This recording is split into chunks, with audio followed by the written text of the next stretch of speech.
quite low. We will be getting to that in a while. Remember, we are live from the broadcasting house in the county of Nairobi, and we are also live on our KBC app and also on Facebook, Twitter, and also on YouTube. My colleague on the bottom of your screen is Lucy Mwaura. My name is Ben Troy Njue. Welcome. We begin with the simmering diplomatic row between Kenya and Somalia, where Kenya has been given 7 days to withdraw all her diplomats from Somalia amid growing tension between Nairobi and Mogadishu. The federal government of Somalia says it has cut diplomatic ties with Kenya, accusing Nairobi of meddling in its internal affairs. The announcement comes even as government spokesperson Cyrus Oguna said the two countries will continue to pursue amicable solutions to the ensuing diplomatic row. The federal government of Somalia has cut diplomatic ties with Kenya. Somalia says it has recalled all its diplomats from Nairobi and given Kenyan diplomats in Mogadishu 7 days to leave the country. The announcement was made after Somalia submitted a letter of protest against Kenya to Sudanese Prime Minister Abdallah Hamdok, who is also the chair of the Intergovernmental Authority on Development, IGAD.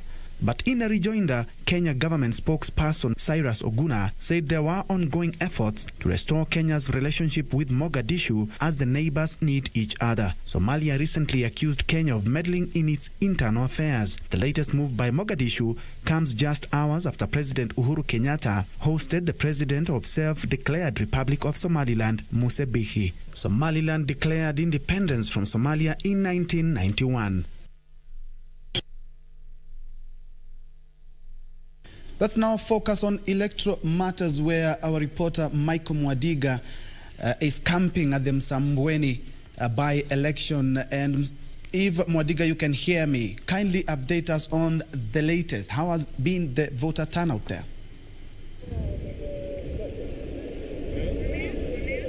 Good afternoon, Ben Troy. We are coming to you live from Jogo Grounds in Ukunda. This is the polling station where an ODM aspirant, that is Omar Idiboga, had cast his vote earlier on at 7 a.m. This is one of the polling stations in the vast Ukunda, Kinondo, in the vast Ukunda ward, which is among the 4 wards here in Msambweni constituency.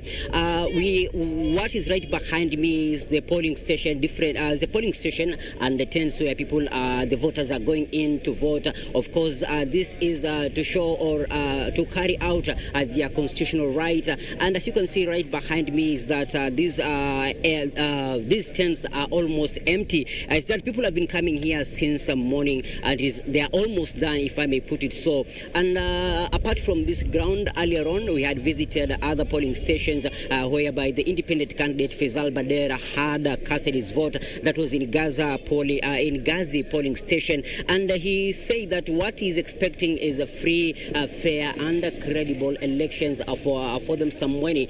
He said that Msambweni people need to have a leader, and he urged them to vote wisely since the constituency has had 8 months leadership vacuum. And he also claimed that he also asked the security apparatus to ensure that no malpractices or intimidation of any case, as there have been allegations of voters being intimidated by hired goons. And the same claims also made by Nyali MP Muhammad Ali, who had also accompanied Faisal Badar as he went to cast his vote early this morning. And he said that there have been and he claimed that there have been goons intimidating women at the polling station, something which he said needs to be taken care of, and the security apparatus should be alert. Apart from Faisal Badar, we also visited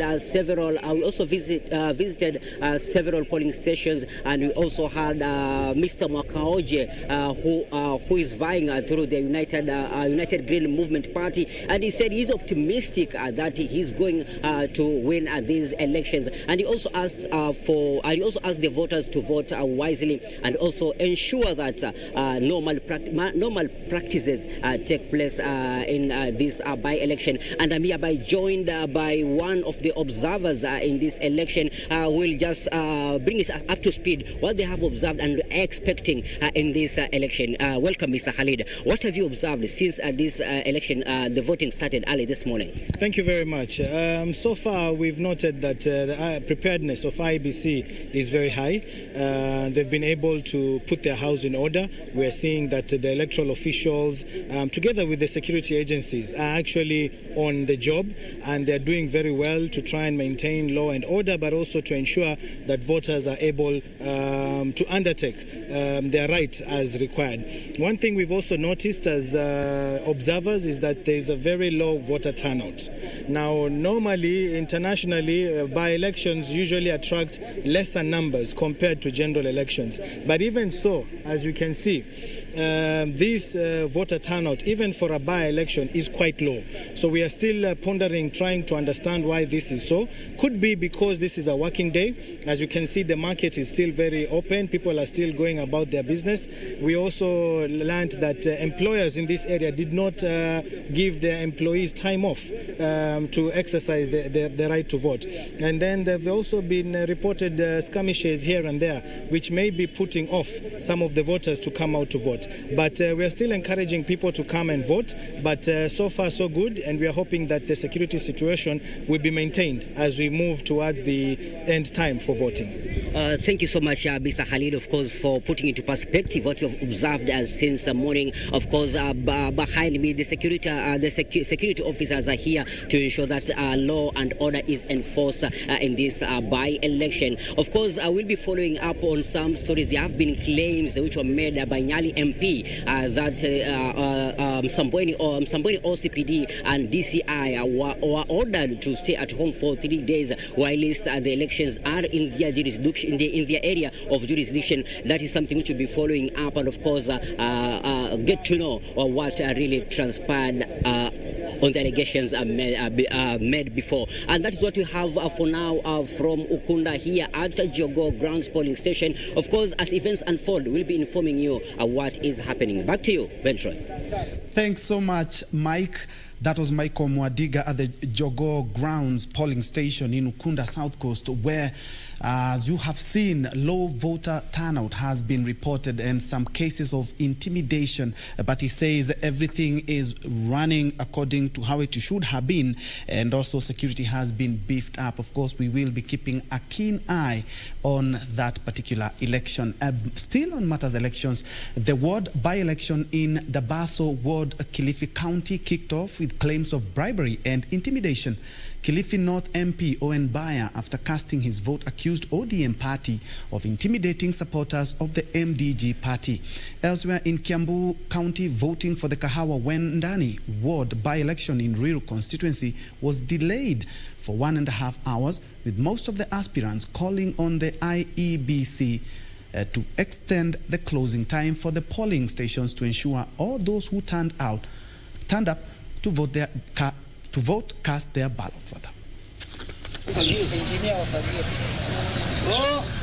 Sword by-election kicked off amid claims of voter bribery and intimidation of supporters at Mijiboni Primary School, where ODM party candidate Dixon Karani cast his vote at 8:15 a.m. A physical confrontation almost broke out between former Ganda Ward MCA Abdurrahman Omar and Kilifi ODM coordinator Samir Nyundo. Nyundo had accused Omar of bribery voting. Nyundo had accused Omar of bribing voters, and a shouting match ensued outside the school gate, with Omar claiming more than 30 vehicles, including 2 buses. Na sahi watu wanapiga kura kwa amani, hakuna shida. Lakini iko vijana wanaongozwa na Nyundo wametoka Kilifi na grupu imetoka Nairobi. Wanakuja kutishia watu Mjomboni, wana magari wanazunguka karibu 30. Na kutoka asubuhi vile nimeona kumekuwa na utulivu, watu wamekuwa na amani, hatujapata matatizo yoyote. Had been used to ferry guns from Kilifi and Nairobi. At Dabaso Primary School, where Kilifi North MP Owen Baya cast his vote, police had to disperse a crowd. The Kilifi North MP accused the ODM party of attempting to intimidate voters in the... Na ile nimeona kwamba chama cha chungwa kinaleta a lot of confusion a lot of intimidation na wanajaribu kuhakikisha kwamba hizi kura hazipigwi. Strongholds of the movement in the strongholds of MGD party's candidate Emmanuel Chagawa. Elsewhere in Royal constituency, Kahawa Wendani ward by-election kicked off late. Mambo imechelewa, nafaa kuwa by 6 am kituo imefunguliwa na imechelewa sana, na sisi tunaomba kwamba kwa ile masaa ambayo ilichelewa jioni hiyo masaa iongezwe. Tulielewana ya kwamba polling stations zitafunguliwa saa 12 kamili, lakini kufikia saa 1:30 hakuna kitu chochote kimetendeka. In all the 24 polling stations, a low voter turnout has also been recorded in most of the polling stations. The position has attracted over 10 candidates from... Nimefurahi sana, nimeenda pale na nimepiga kura na imechukua less than 1 minute. Kwa hivyo ninaomba watu watokee, msikae nyumbani, kujeni mpige kura. Jubilee Party, People's Empowerment Party,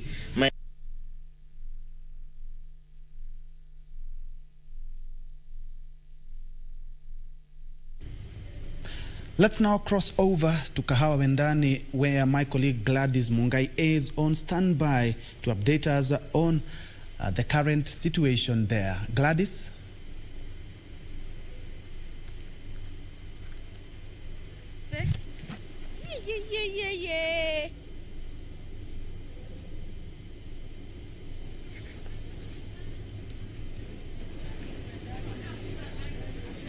Good afternoon, Ben Troy Njue. Indeed, we are coming to you live from Kahawa Wendani Primary School, where the Kahawa Wendani by-elections are currently underway. This is an exercise that started early in the morning, but from the information we are getting on the ground is that the exercise started 1 hour late, owing to the fact that some polling station or some agents of some particular parties didn't have the documentation that would necessitate them to oversee the whole exercise.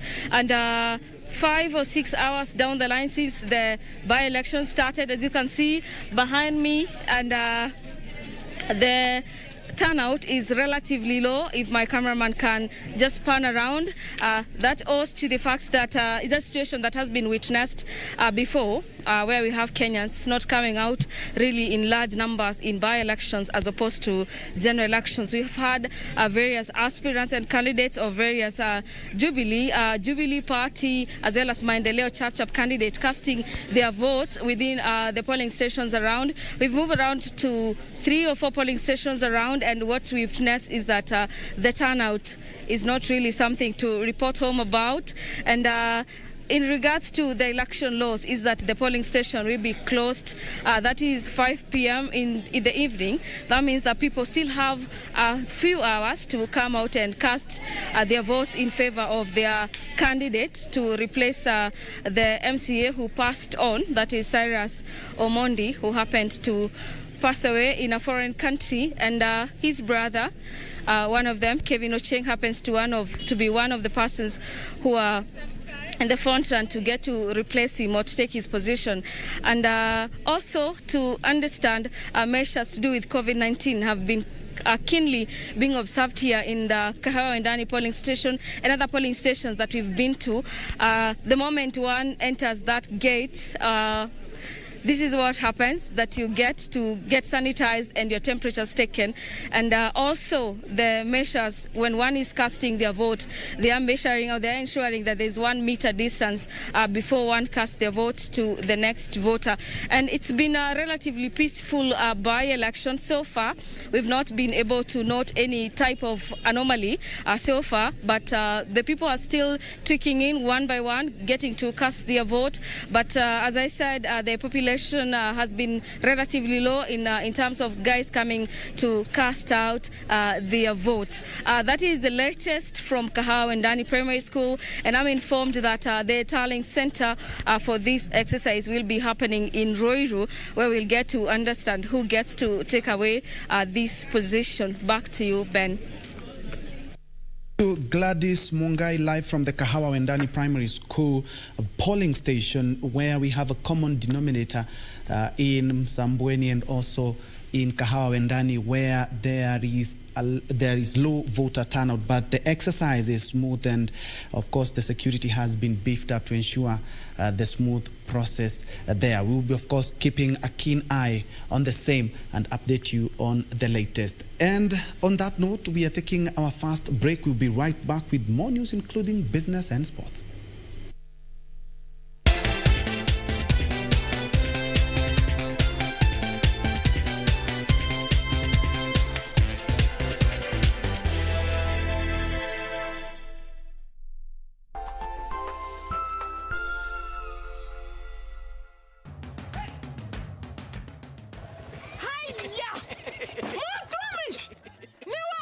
Ni mimi. Ulitoa pikipiki? Mulitani sitaomoka. Ni yako. Hii nduti ni yangu. Niliwahi pale Quickbit. Quickbit? Quickbit imekuja kusaidia wananchi kama sisi. Nilinunua 399 shillings. Juu nilikuwa the lowest unique bidder. 399 shillings. Quickbit shilingi moja unaweza nunua pizza. Shilingi mbili unaweza nunua micro. Shilingi tano unaweza nunua hata gari. So tupeleke huko hata mtu aende huko. Jiunga na Quickbit ni rahisi. Enda kwenye M-Pesa, bonyeza paybill kisha weka business number 4032353. Kwenye account weka kodi ya bidhaa unayotaka na bidi yako ya chini zaidi. Kwa mfano TV 16. Kisha weka shilingi 20 tu kama idadi yako. Weka bidi yako pia kwenye www.quickbit.co.ke. Kumbuka, bidi ya chini zaidi ya kipekee ndio ununua. Quickbit, bidhaa bora kwa bei ya chini. When the world changed, it made us go back to the simple joys and love the little things even more. Like serving up your best, eating together, and sharing more. Now, we'll take nothing for granted and always remember to taste the simple joys.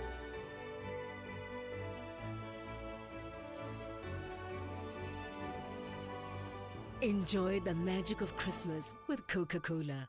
Tonight on KBC Channel 1. Are you a Mauryan? Your doom is in front of you. Not even God can save you now.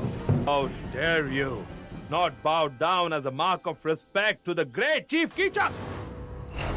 He should apologize by touching the feet of our Lord now. You will pay for your misdeed. I've heard that a boy was found swimming in the sea by a merchant's boat. A boy? Does anyone know who that boy was?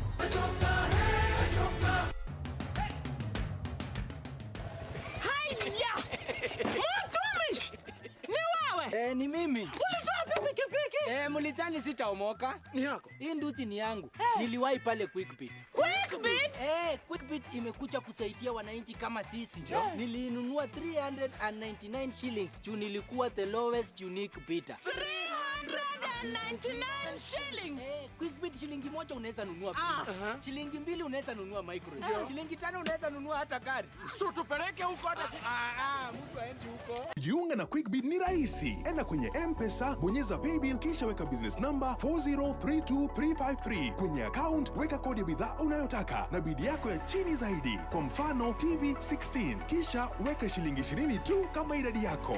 Weka bidi yako pia kwenye www.quickbit.co.ke. Kumbuka, bidi ya chini zaidi ya kipekee ndio ununua. Quickbit, bidhaa bora kwa bei ya chini.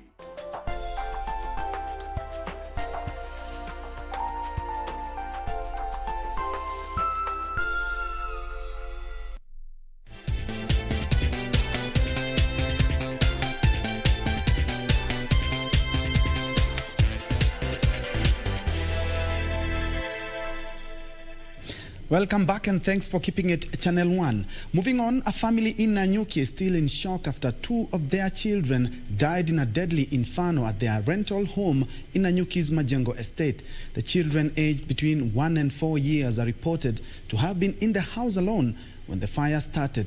Efforts to put out the fire proved futile owing to the lack of water, while the county fire engine is reported to have arrived late at the scene.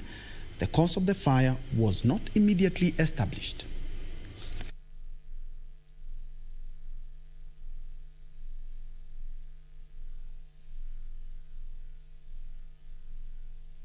Ilikuwa jana usiku saa 3 ndio tulisikia sasa watu wa ploti wakipiga nduru.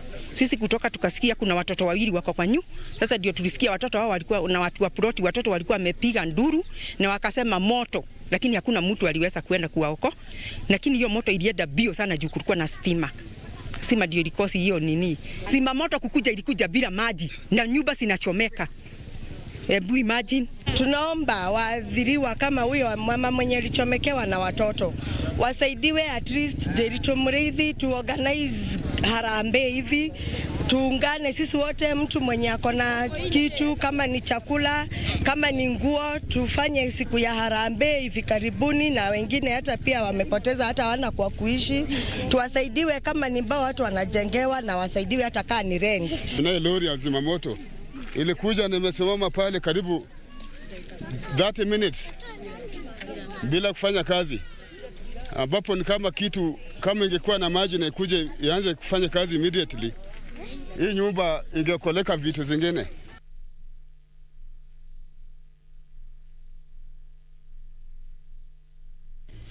Let's now focus on security matters where tension remains high along the West Pokot and Elgeyo-Marakwet border after 2 students were shot by suspected bandits at Tilakai village, Pokot Central Sub-County. The students are reported to have been ambushed by 3 armed men en route to their houses from the nearby shopping center. They are currently admitted at the Moi Teaching and Referral Hospital in Eldoret. Ben Riposia, a Form 2 student at St. Christopher Aruba High School in Trans Nzoia County, and Irene Chapoguisio, a Form 1 student at Annette Secondary, are reported to have been heading home when they were attacked by armed gunmen.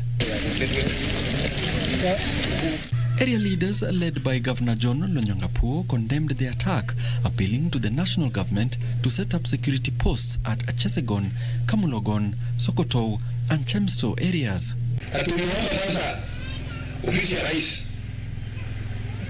kiongozwa na CS Matiang'i na PS Dr. Kipitu na ofisa mzuri anaitwa Natembea na OCS yuko hapa na county commissioners ya West Pokot na Elgeyo-Marakwet. Tunataka kambi 3 kama na Christmas iwekwe secretary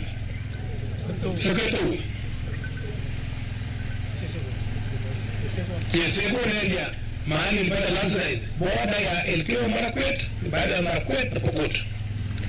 Panda mlima mahali naitwa Jemsto mahali pepo naishi iwekwe kambi nyingine. He called on residents to desist from any retaliatory attacks as security personnel pursued the attackers.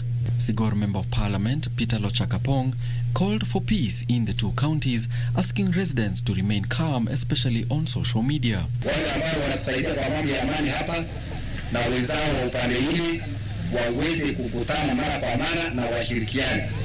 Na wakitambua yule ambaye ni mwenye shida, analeta shida katika eneo hili, jina lake litajwe, iletwe mbele na tuweze kupeleka kwa serikali. Marich OCS Barnabas Chumo said that they were working on beefing up security in the area, urging the 2 communities to desist from any form of violence and attacks. We are working out kuhakikisha kwamba security inarudi mahali inatakikana. Hatutalala ikiwa wananchi wanaumizwa na wakora. Elsewhere, a family from Ruiru in Kiambu County is demanding justice following the death of their kin, whose body was found dumped after he went missing. Paul Gitao-Mboro, a taxi operator's body, was recovered at Kanyuka Dam in Ngarua, Laikipia, at the border of Laikipia and Baringo counties. He is alleged to have been hired to ferry a customer to Laikipia when he met his death. An autopsy conducted at Nyahururu County Referral Hospital on Monday revealed that he had been hit 3 times on the head using a blunt object. His wife, Mercy Njeri, called on the government to expedite investigations to apprehend the culprits. My husband alikuwa mtu very young. Na my husband ni mtu mzuri na hajai kosea mtu. Wenye walimfanya hiyo kitendo kwa sababu amehuliwa kiunyama, sijui. Kwa hivyo naweza penda tu serikali wachukulia hawa watu hatua ndio tuone haki yetu. Sisi kama familia ya brother yangu Paul Gitao-Mboro tungeomba serikali yetu ya Kenya ikiongozwa na mkubwa wetu Rais Uhuru Kenyatta tuweze kusaidiwa. Hiyo mambo tumeripoti kwa Kiambu Police Station na wako na kila kitu. Tungependa tuweze kupata haki ya ndugu yetu. His body was moved to Kenyatta University Teaching and Referral Hospital mortuary on Monday after postmortem in Nyahururu. His vehicle has not been recovered. Away from that, the Catholic Church in Kisii is expressing reservations over an ongoing efforts and trials of a COVID-19 vaccine. Bishop Joseph Maurura called on the government to assure citizens of safety and efficacy of any vaccine before it is approved for use. The bishop has further argued that individual responsibility is paramount in stemming the spread of the virus that is deeply rooted within communities.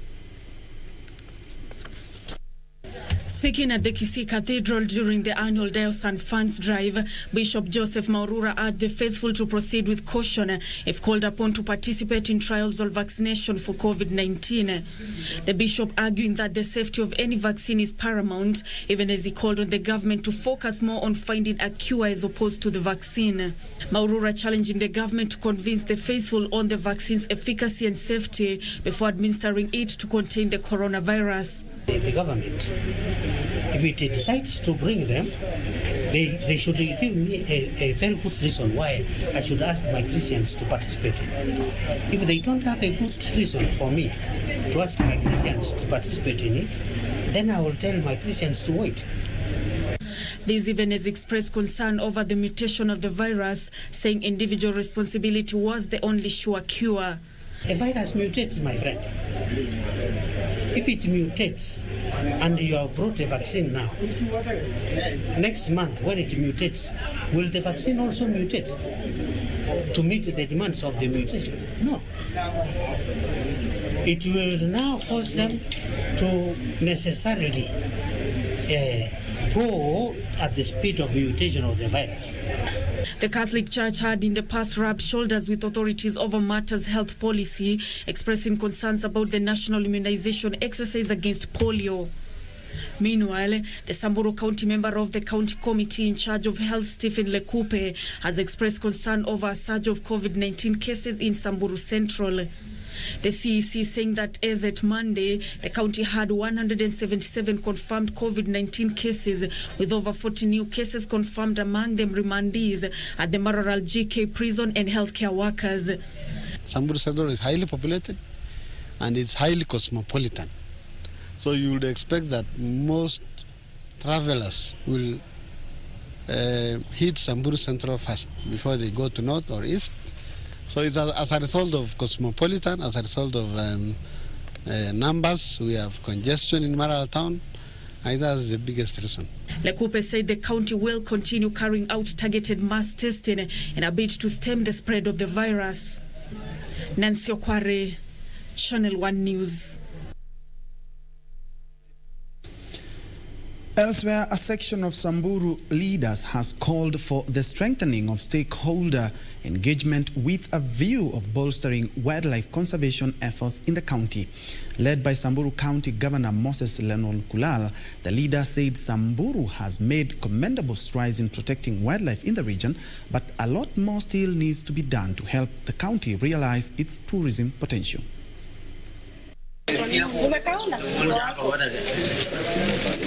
Blessed with rolling hills and a rich banquet of wildlife, Samburu County stands at the forefront of Kenya's tourism. Over the recent years, the county has made tremendous progress in wildlife conservation. Despite the success, leaders believe that a lot more still needs to be done. Samburu ilikuwa inajulikana kwa mambo ya banditry, kupigana, mambo ya highway banditry, mambo ya cattle rustling na mambo ya poaching. Sahisi Samburu tuko mbele kuhakikisha kwamba wanyama wetu wa pori ambayo inatuletea income ambayo tunafanya leo wamechungwa. Governor Lenol Kulal said the county will commit resources towards the establishment of projects that promote tourism activities for the benefits of the local community. Na sisi kama serikali ya county kushirikiana na serikali kuu tutaendelea kushirikiana na washikadau wote, NRT ikiwa mbele kuhakikisha kwamba county yetu mzima iko under conservancies. The leaders lauded the conservation efforts spearheaded by the Northern Rangelands Trust, which supports a total of 39 community conservancies across the country, with 9 of them being within Samburu County. Sisi hatuna wanyama wengine tunafunia, ni wanyama wa pori ndio tunafunia. Na ndio hata sisi tunaibiwa. Ndovu ikisali nakuta imeenda, faro ikipatikana inaenda. Tafadhali ndio watoto wetu watuchukie kwa sababu ni muhimu sana. Sasa hivi Wasamburu wamejua wanyama wa pori ni muhimu kushinda kila kitu. Sisi tukitembea siku hizi tunajivunia kuwa watu kutoka Samburu County na zaidi watu kutoka Samburu East kwa sababu ya conservation. Wildlife conservancies within Samburu County include Sera, Westgate, Kalama, Meibae, Ngilai, Nkoteya, Tungai, Nalogwon and Namunyak.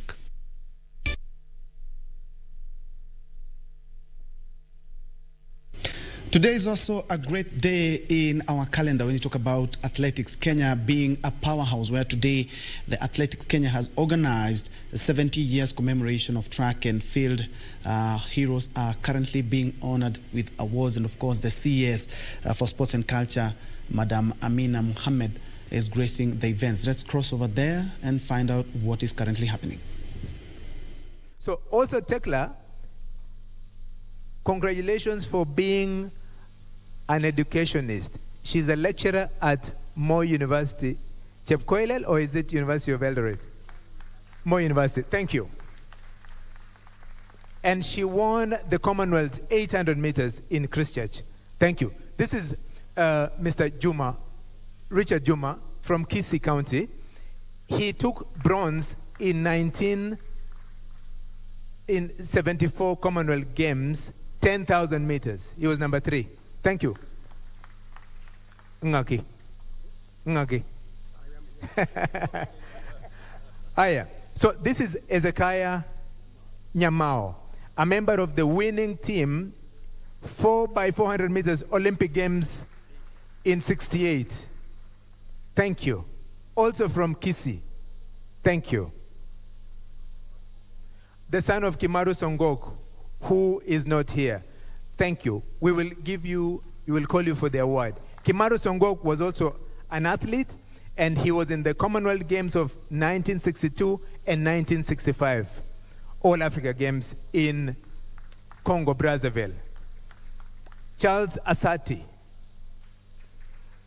Olympic champion in 1972, 4x400 meters. 4x400 meters, together with Julia Sang, Ezekiah, and Rudisha, and Robert Ouko. Thank you. Asante. Ben Kogo, winner of 3,000 meters steeplechase in 1968 Olympics. Thank you. Karibu mzee. Amos Biwott, the winner of 1968 Olympics steeplechase.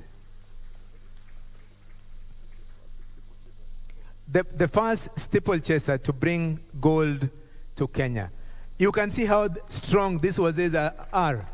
They're even stronger than myself. Thank you. So the young lady is representing Naftali Temo, and we will call you for the award of Naftali Temo. So Naftali Temo was the Olympic winner of 10,000 meters in 1968 Olympic Games. This is David Rudisha. And David is here for 2 things. To represent his father, Daniel Rudisha, who was the winner of 1972 Olympics 4x4, 68. And he's here as an athlete himself, being the world record holder, 800 meters. 1 minute, 40.99. Thank you. 1 second. The young lady is representing Bartonjo Rotich, who was an athlete in one of the first athletes in 1958 to represent Kenya in the Commonwealth Games and 1960 Olympics. Thank you. So the gentleman is representing Naftali Bon of 68 Olympic Games, and we will call you for a medal, for his award. Thank you. This young man is here to collect an award for Julia Sang, and we will call you. Julia Sang won the Olympics of 72 gold Olympics. I'm told you're not clapping for the runners. Please, thank you. Asante. Are you Mr. Musyoki? Francis Musyoki is here because he was a runner.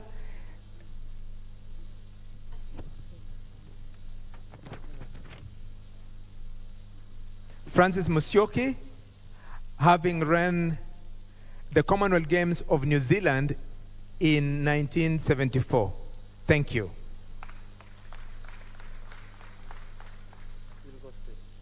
Bill Koske, 1970 Commonwealth Games in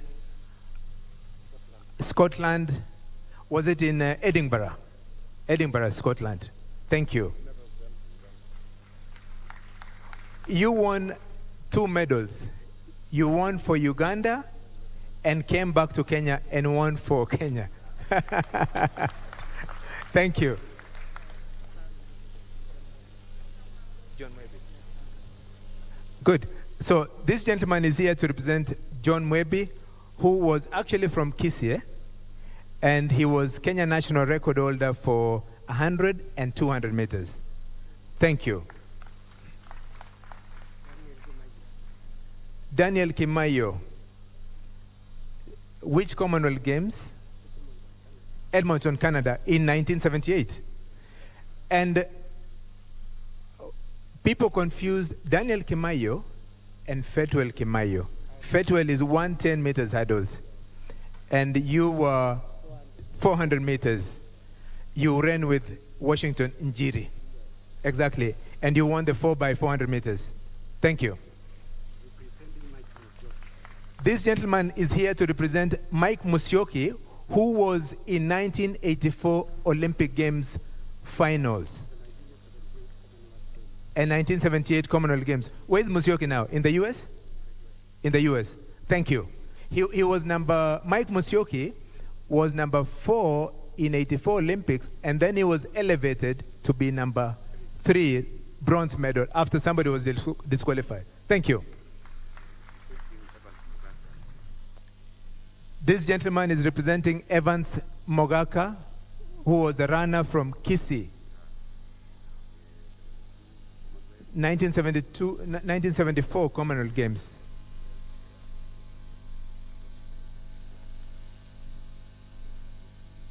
Montreal was 1976. Thank you so much. Asante. So we will call you for an award. Representing John Kipkurgat, 800 meters from Kericho, from Nandi. 800 meters gold from New Zealand. Thank you.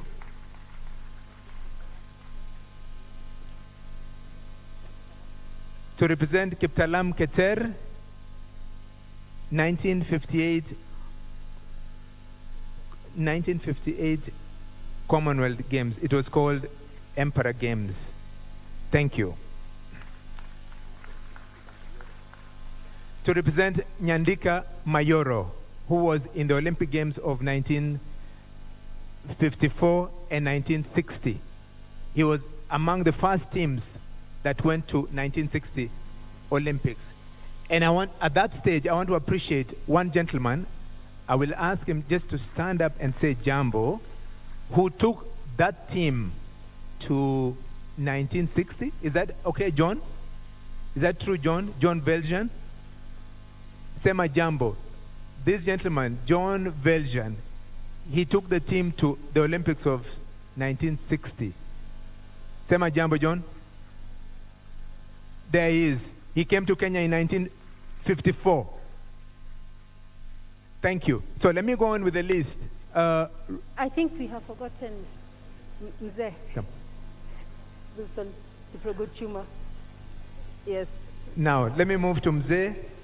Mzee, jambo.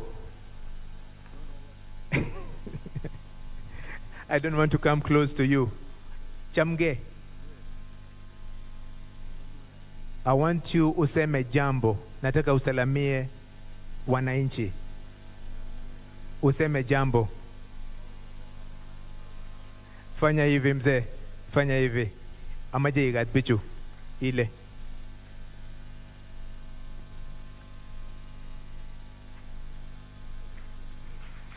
Thank you so much. Thank you so much. This is Wilson Kiprugut Chumo, the first winner of any kind of medal from Kenya in the Olympic Games. He was in the Olympic Games of 1960 and 1964. In 1960, he was fourth. And in 1964, he won bronze. Thank you. Wilson Kiprugut Chumo from Kericho County. Is from the municipality of Kericho County. Thank you, mzee. Tutakuita uchukue zawadi mzee. Asante. Thank you. You can escort him there. Thank you very much. Let me go on with the list. Kiprotich Rono. Kiprotich Rono. Peter Lemashon. Kiptalam Keter. Kindly, if you're here as a runner, we want you to come in front. Tafadhali. As a runner. So that we call the representative in a while to pick up the award. Kiptalam Keter, Diana Monks, Kanuti Sum, Peter Francis, Cosmas Siele, Mary Wangaki. I've seen Mary Wangaki somewhere. Please come in front. Lillian Cherotich, Monica Chesire, Paul Mose, Ruth Waidera. Ruth, where are you? I've seen you around. Please come in front. Angela Chepkieng, James Maina Boy, Wilson Waigwa, Philip Sang, Ann Kiprop, Elisha Kasuku, Rose Thompson, Helena Malit, Mary Chemweno, James Atuti, Rosta Tamuya, Billy Conchela, John Mutinda, Nyantika Mayoro, Joseph Lasae, Stephen Chemweno, Sila Kibet Boyd, Elizabeth Chesire, Paul Targat. As you come in front, I want you to keep social distance kindly of 1 meter. John Gugi, Eliud Kipchoge, Ruth Chemngetich, Alice Adala Anyango. Alice, where are you? Lydia Stevens. I've seen Lydia Stevens around. Cherono Mayo. Julius Karaoke, Jen Kenyatta, Julius Korir, Mike Murray, Bridget Koske. I'm going to hold it there. I finish up with this group. This is Billy Conchela. Many people know him. Twice world champion. 1987 and 1991. Tokyo, 91. Thank you, Billy. And he was still holding the record for the World Athletics Championships, 800 meters. 1 minute 43.06. Thank you, Billy. This is Rose Tatamuya. Rose Tatamuya was in 1974 Commonwealth Games as a 14-year-old. Was it 400 or 400 meters hurdles? 800 meters. Thank you, Rose Tata. Philip Sang, representing Philip Sang. Thank you. We will call you for the award. Keep the distance. Elisha Kasuku. Thank you. Elisha Kasuku, walk. Asante. We will call you for the award of Elisha Kasuku. Lillian Cherotich. So this is Lillian Cherotich Cheptalam. Lillian Cherotich Cheptalam. Javelin and discus. Thank you.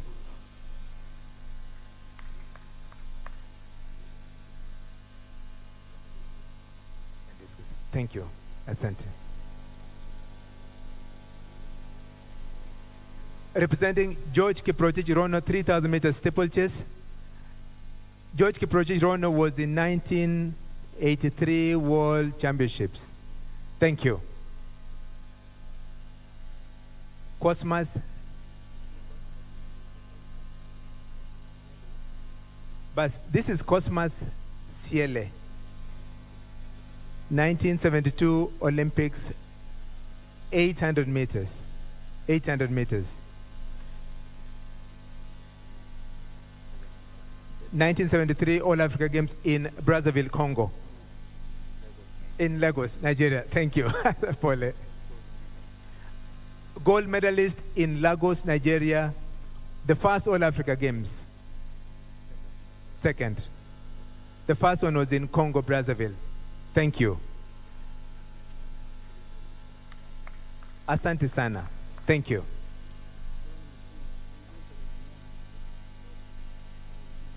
John Mutinda, 1979, bronze medal in 1979. Thank you. Thank you very much. Mary Wangaki, the first woman to run the marathon in 1984 Olympic Games. And got the silver medalist in the second All Africa Games. Thank you.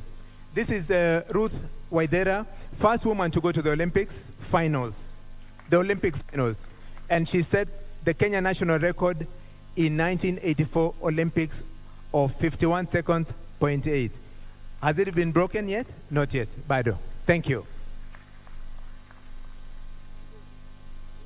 Icherun. This is Wilson Waigwa, a very good runner in 1,500 meters. If you want to know about these athletes, especially Waigwa, you must... A live feed from the Nyayo National Stadium, where Athletics Kenya has organized a feat to actually award its track and field athletes who made Kenya proud back in the days, with the likes of Rudisha Senior. We also have Julia Sang and the likes of Kipchoge Keino. Of course, after this live newscast, we will be headed back to Nyayo National Stadium for the award. Remember, Sports CS Amina Mohammed is there gracing the event, and will be handing over presents and gifts to those men and women who made Kenya proud back in the days. Elsewhere, the government will, in the next 1 year, complete the construction of various irrigation projects around the country at a cost of 2.5 billion shillings to boost food production in counties. The projects are part of 22 irrigation projects being implemented by the National Irrigation Authority in counties that receive minimal rains. Water and Sanitation Principal Secretary Joseph Irungu said some farmers have already been sponsored to undergo training on the best farming practices so as to equip them with skills and know types of crops and farm through the irrigation process.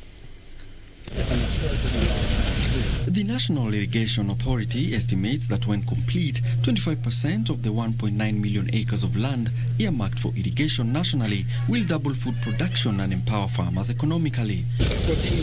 To achieve this, the government reckons that capacity building farmers and auditing ongoing projects will make sure that all systems and skills needed for use of new schemes will be ready. So these are projects that are worth 2.5 billion Kenya shillings in Murang'a County only. And these are basically meant to assist the farmers. Water Irrigation Principal Secretary Joseph Irungu said the projects will boost farming of horticultural and subsistence food crops, adding that the income from farm produce will improve the economy of the country. Irrigation is a very good area for Murang'a to get into, because this area is flat, and once we get water, you can see the kind of crops that we have even on this farm. He added that the government is also doing other water projects to increase domestic water connections. So we are not only getting them domestic water, we are also getting them water for irrigation. Irrigation is a very good area for Murang'a to get into. The Ministry of Water and Irrigation puts water connection in the country at 57% in 2013, but reports that currently the connections have increased to 65%. However, this is threatened by what it terms as cartels and periodic vandalism of water infrastructure. If anybody caught vandalizing water installations, that is already a criminal offense of the highest order, because these are now security installations. So my call is to security people, to sensitize the people. Some of the irrigation projects being implemented include Miresho, Murika, Nyanjege, Mirira, Nginda, and Mukurwe.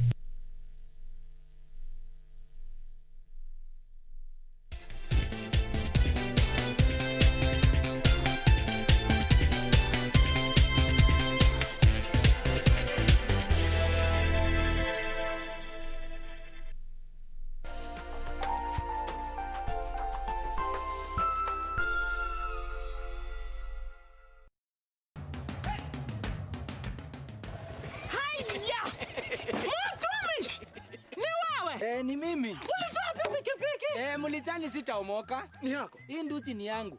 Niliwahi pale Quickbit. Quickbit? Quickbit imekuja kusaidia wananchi kama sisi.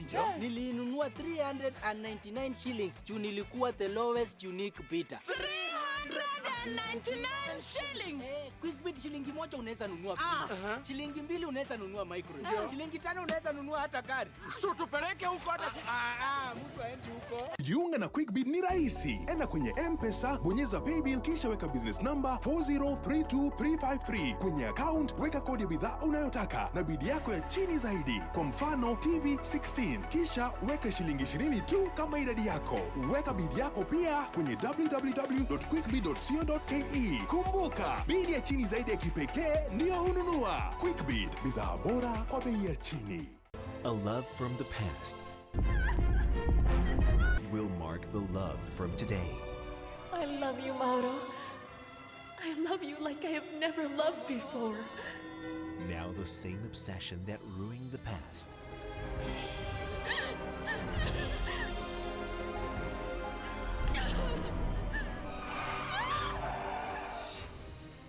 will try to destroy the present.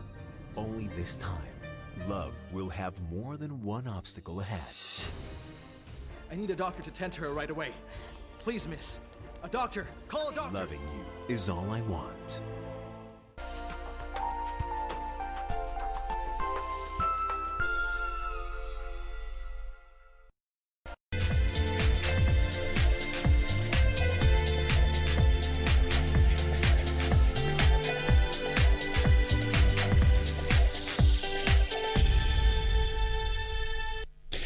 And in sports, youths in Busia County are actively engaging in sports and in the process keeping them preoccupied in the wake of COVID-19 pandemic.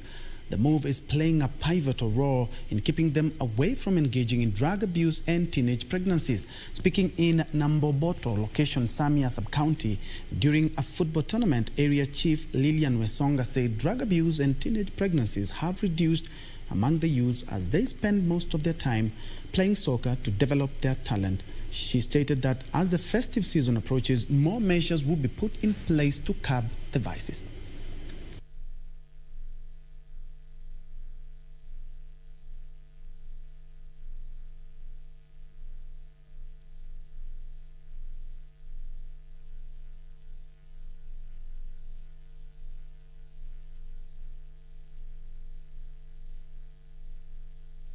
Michezo hasa wakati huu wa COVID umetusaidia sana. Tumepata kujua ya kwamba watoto wengi kumbe wana talanta na kumbe tulikuwa tumewazuia nyumbani na hizi talanta zao. Kwa hivyo saizi wamekuza talanta zao na hata tumejua ya kwamba kuna watoto kumbe wana haja ya kufanya kitu lakini huwa tunawazuia. But wakati huu huu mchezo umewafanya ikawakeep busy sana. Sasa imewakeep busy hawa watoto wakitoka hapa wamechoka, mtu hawezi fikiria kwenda kufanya maneno mabaya ama kutafuta bangi mahali. At least it has kept these kids busy na kila mtoto amefurahia michezo.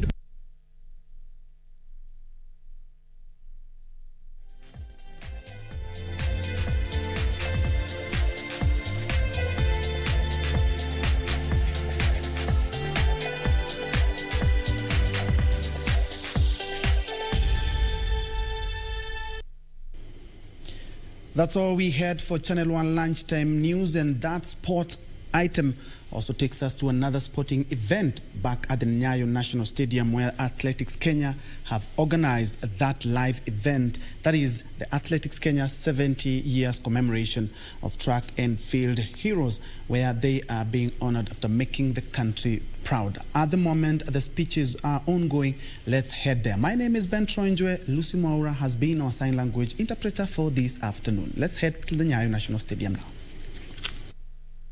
Channel Sports Kenya, Nderito Gikaria, Chairman, Kenya National Sports Council, Dr. Paul Telgat, President, National Olympic Committee of Kenya, our sponsors, Dr. Joan Mwaura, CEO Lotto Foundation, who have been sponsoring our cross-country series,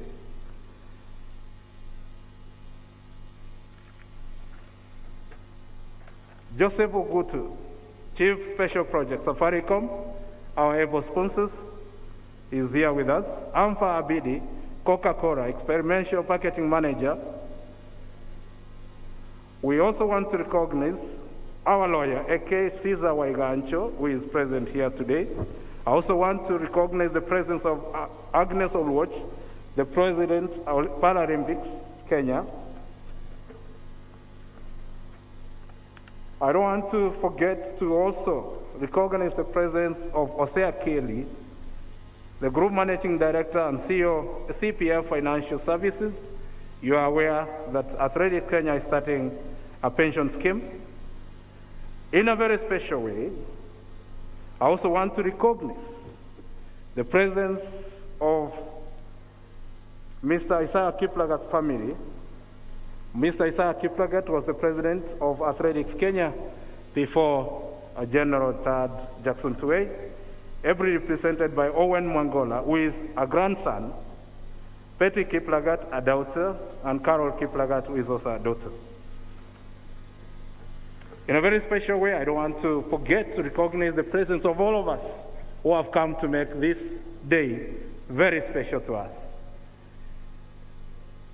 My duty is humble, and I want to, in the interest of time, I now want to invite the President of Athletics Kenya, General Retired Jackson Tuwei, to take over and lead us through the remaining part of our program. Karibu, Bwana President.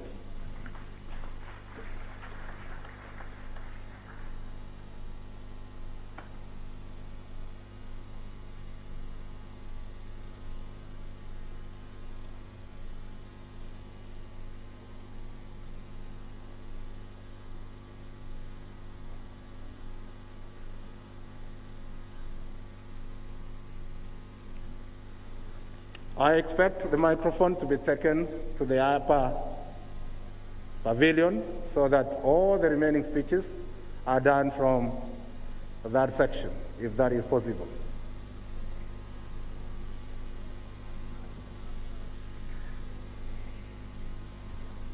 Now, I request the President to walk down because all the distinguished guests will want to see you in front of them. As we proceed with this program,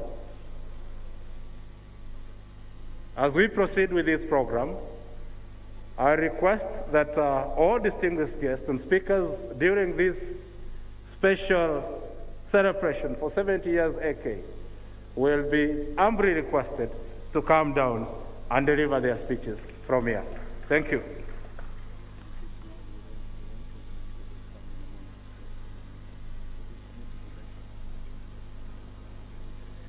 As I walk down, I want to say thank you all of us for making this special. We are very special, and everybody should feel 70 years old, including those ones who are 2 years.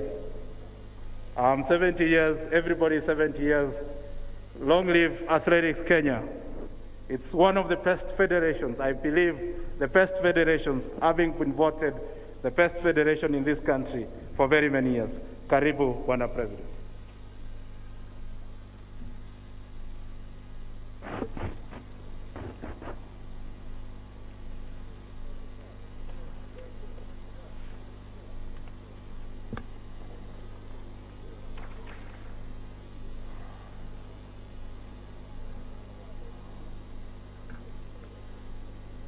Thank you very much, Evans Bosire.